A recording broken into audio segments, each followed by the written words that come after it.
Assalamualaikum warahmatullahi wabarakatuh. Halo teman-teman semuanya.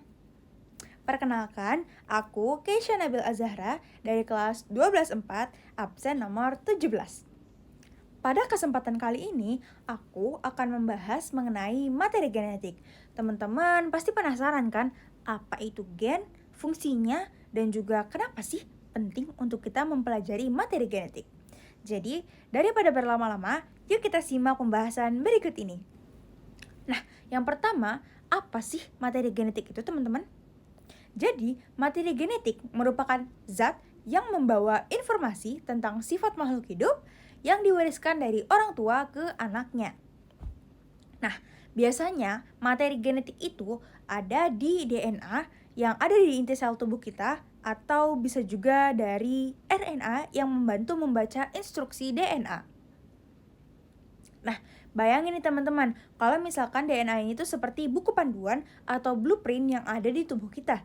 Di dalamnya itu ada beberapa instruksi, seperti yang pertama itu untuk bentuk tubuh, seperti tinggi badan, warna mata, dan juga warna rambut. Kemudian ada juga untuk fungsi organ tubuh, kemampuan melawan penyakit, bahkan teman-teman ada juga beberapa sifat ataupun bakat kita. Jadi si DNA ini tuh punya kode-kode tertentu di setiap kebutuhannya. Nah, kemudian kita masuk ke pembahasan berikutnya, yaitu fungsi dari materi genetik itu sendiri.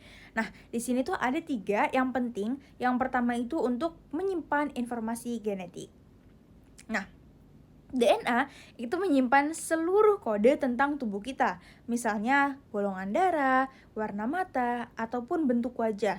Si DNA ini itu mempunyai kode-kodenya masing-masing untuk setiap tubuh kita, setiap yang ada di tubuh kita. Nah, yang kedua itu untuk menyalurkan informasi materi genetik diteruskan dari orang tua ke anak melalui pewarisan genetik. Nah, makanya kita tuh bisa mirip banget sama orang tua kita atau bahkan keluarga kita, karena adanya hal tersebut, teman-teman.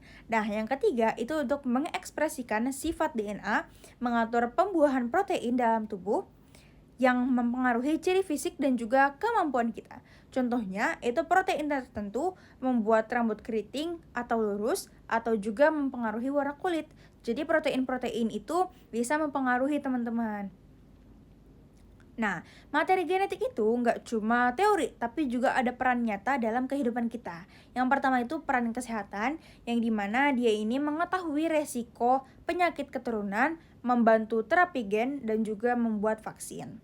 Yang kedua itu dalam bidang sains dan juga bioteknologi, yang dimana dia ini tuh bisa dimanfaatkan untuk membuat tanaman atau hewan menjadi lebih sehat dan juga produktif.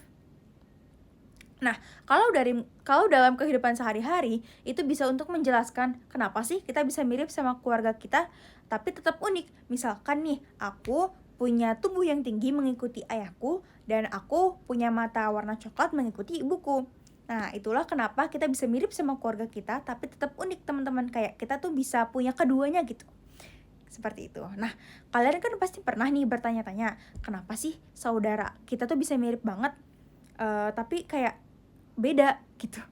Karena setiap anak itu mewarisi kombinasi gen unik dari ayah dan ibunya. Nah, gen dominan ini dan resesif menentukan sifat yang muncul. Misalkan, gen dominan mata coklat membuat anak mempunyai mata coklat walaupun salah satu orang tua bermata biru. Contohnya kayak misalkan ayahku ini bermata coklat, ibuku bermata biru. Nah, tapi kan dominan ayahku, jadi ayahku yang jadinya sifat itu tuh diwariskan dari ayahku untuk aku.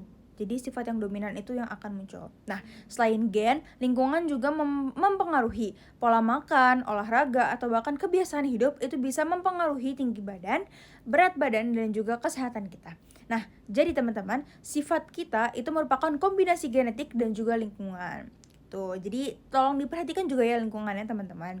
Nah, jadi kesimpulannya adalah materi genetik merupakan kode kehidupan kita yang menentukan siapa kita, bagaimana tubuh kita bekerja, dan kenapa setiap manusia itu unik. Gitu, teman-teman. Nah, coba teman-teman bisa perhatikan anggota keluarganya, apa sih sifat yang kamu warisi dari orang tua kamu? Mungkin bisa kalian buat dengan mini diagram atau lain sebagainya. Itu untuk bahan pembelajaran aja ya teman-teman. Nah, mungkin cukup sekian video pembelajaran kali ini. Semoga membantu dan semoga kita bisa belajar bersama-sama dari materi kali ini. Cukup sekian dari saya, kurang dan lebihnya mohon maaf. Wassalamualaikum warahmatullahi wabarakatuh. See you!